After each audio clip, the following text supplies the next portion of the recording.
todos, que a graça e a paz sejam com todos os amigos e irmãos. Eu quero trazer aqui uma breve reflexão sobre esse tema, o que significa pregar a verdade. A gente sabe que esse é um termo muito usado por pregadores, por denominações, que se dizem anunciar a verdade de Deus. O que é, então, anunciar a verdade? Muitos associam anunciar a verdade com usos e costumes. Mas o que significa, então, pregar a verdade? Se pregar a verdade não está associado a usos e costumes, o que é, então, pregar a verdade? Pregar a verdade é anunciar o Evangelho de maneira pura e simples. É você pregar a Bíblia como de fato ela é, sem fazer especulações, sem inventar histórias, sem acrescentar aquilo que o texto não diz, sem fazer interpretações erradas.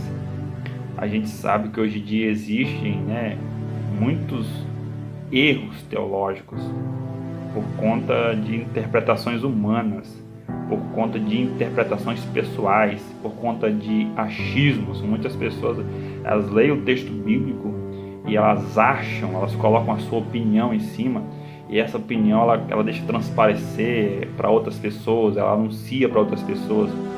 Isso é pregar o Evangelho de forma errada. Não é o Evangelho puro e simples.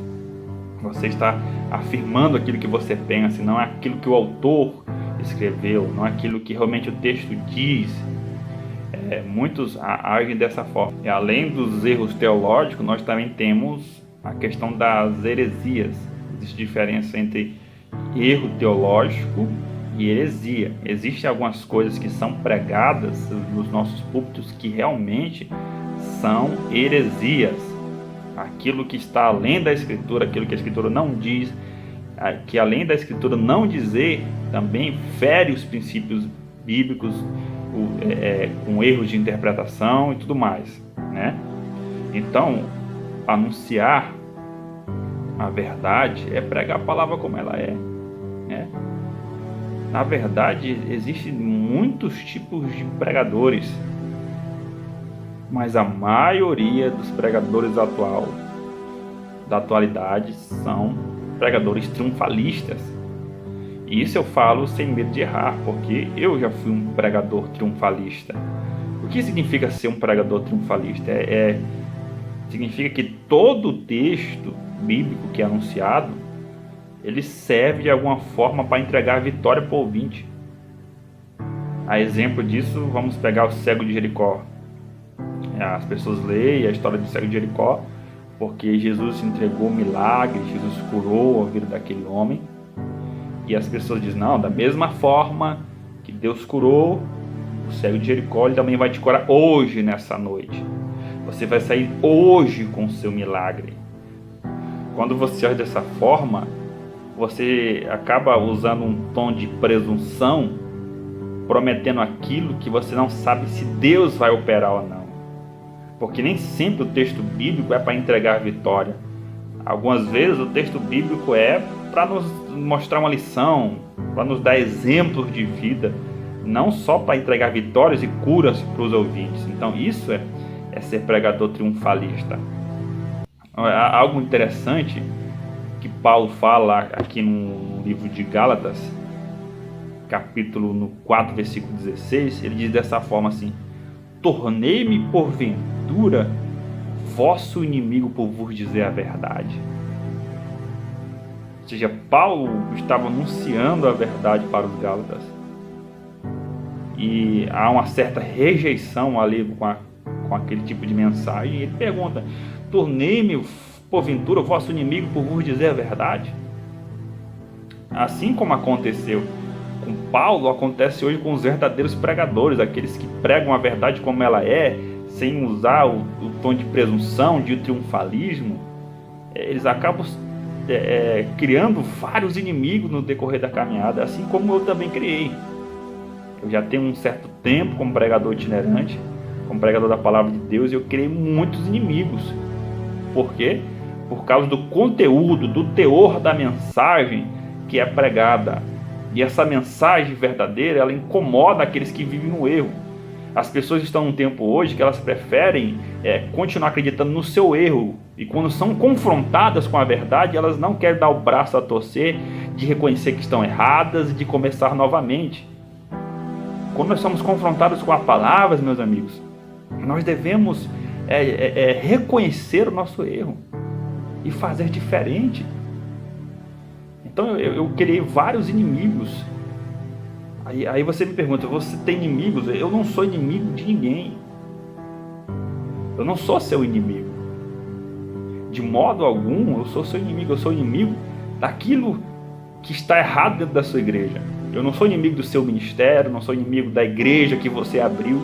Eu sou inimigo daquilo que está sendo pregado de forma errada dentro da sua igreja. Eu sou inimigo daquilo que as pessoas têm feito de errado na igreja. Fazendo campanhas de cura, milagre, libertação, sem nenhuma base bíblica, com tamanhos erros doutrinários, né? A exemplo disso, a gente vê constantemente a campanha do sal. Em qual lugar da Bíblia você vai ver que o sal ele tem o poder de expulsar espíritos malignos? Em qual lugar da Bíblia você vai ver que o sal tem poder de entregar cura para alguém? Se você for analisar na história, você vai ver que quem faz esse tipo de prática são os esotéricos, os espíritas. Ou seja, uma prática espírita está sendo usada dentro da própria igreja de Cristo. Então são dessas coisas que nós que anunciamos a verdade somos inimigos. Somos inimigos dessas coisas, daquilo que vai contra as Escrituras. Lutero também falou uma frase que é bastante marcante. Ele disse certa vez: a paz, se possível. Escute bem: a paz, se possível, mas a verdade a qualquer preço. Nós tentamos manter a paz com todos, mas a verdade está acima da paz. Ela é inegociável. Se existe erro, se existe mentira, infelizmente não há como ter paz. Então, caro amigo, isso é pregar a verdade, isso é anunciar a verdade. E quando você for confrontado com a verdade como essa, não endureça o seu coração. Não, como o Salmo diz, não te estribes em teu próprio pensamento, achando que a maneira que você vive está certa. Quando você for confrontado com a verdade, procure a mudança. Procure fazer diferente. Você está disposto a largar tudo? E se a palavra te confrontar a fazer diferente, você vai fazer? Isso então pregar a verdade. Viva na verdade. Não viva de especulações, de achismos. Não crie um Deus da maneira que você quer que ele seja. Aceite Deus da maneira que ele é, da maneira que as Sagradas Escrituras dizem. Que você possa ficar com essa reflexão. Que Deus em Cristo te abençoe.